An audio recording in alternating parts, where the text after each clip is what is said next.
Il y a un concept qui est très important et que vous devez comprendre par rapport à l'énergie de vos cellules. Et je vous demande juste un petit peu d'attention, c'est que le créateur est complet. Et vous allez voir par rapport aux cellules pourquoi je vous dis ça. Le créateur est complet. Ça veut dire que le créateur n'a pas de désir, puisqu'il a tout. Vous comprenez le concept. Pourtant, le concept est un poil différent, c'est que le créateur a tout, mais il a un désir, un seul, celui de partager. C'est pour ça d'ailleurs qu'il y a eu la création. C'est pour qu'il puisse partager avec d'autres entités. Donc le créateur, le seul désir qu'il a, c'est de partager.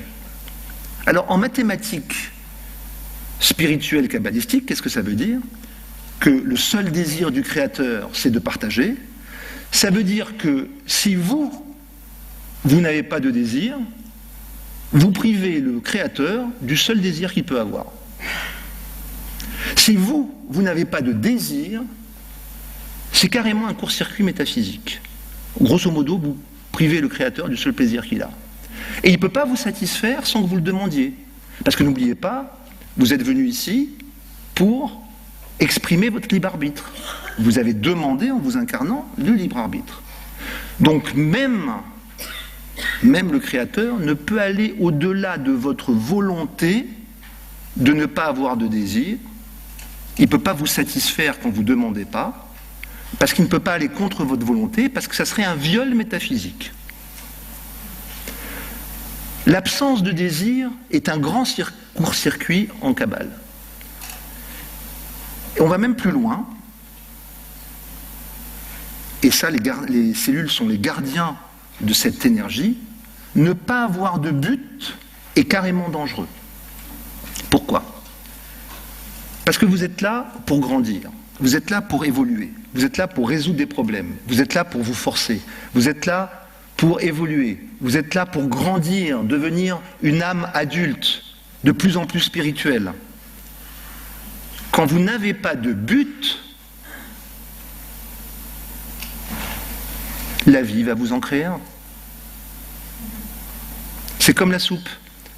Il faut en manger pour grandir. Alors vous avez le choix. Ou vous avez une armoire avec 1000 parfums de soupe, ou si vous n'avez pas envie de manger de soupe, on va vous en faire manger quand même. Mais vous n'allez pas choisir le parfum. Et c'est ça qu'il faut comprendre. Il faut avoir des buts. N'importe quoi. Collectionner les timbres roses de l'année 77 au Guatemala. Mais ayez vraiment des buts.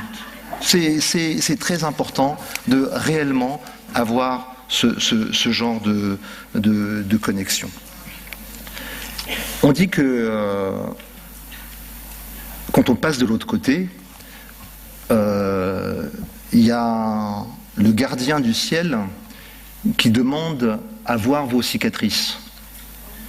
Et pour les gens qui disent mais je n'ai pas de cicatrices. Alors là, le gardien du ciel dit il n'y avait vraiment rien dans votre existence qui valait la peine que vous vous battiez pour.